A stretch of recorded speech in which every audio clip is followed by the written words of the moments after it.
ne qëndruam për gati 1 vit pasi linda çunin e dytë në Shqipëri, po. Kështu që vendosa të provoj disa pediatër të ndryshëm në Shqipëri për të gjetur përsëri çfarë nuk shkon, sepse e dija që ishte një gjë që nuk shkon, që nuk e kemi zgjidhur akoma. I ndruam pompën e astmës, por herën e tretë mbaj mend që im shoqi përmend doktorit dhe i thot, ky fëmijë nuk flen, që kur ka lindur s'ka fjetur asnjëherë, i thot.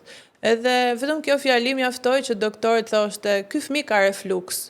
Rezultoi vërtet apo? Problem. Rezultoi vërtet, ne na dërgoi të bënim një eko për të shikuar sasinë e acidit, edhe doktori tha, ty ku ka dritë është acid, dhe gjithë ekoja ishte dritë, domethënë ai ishte i mbushur me acid.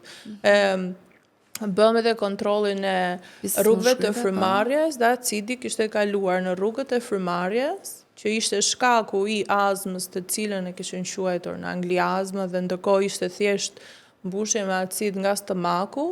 Gjithashtu kishte shkuar deri në fyt, që ngacmonte bajamet edhe shkaktonte irritim, gjë të cilën në Angli më kanë trajtuar çdo muaj me antibiotik.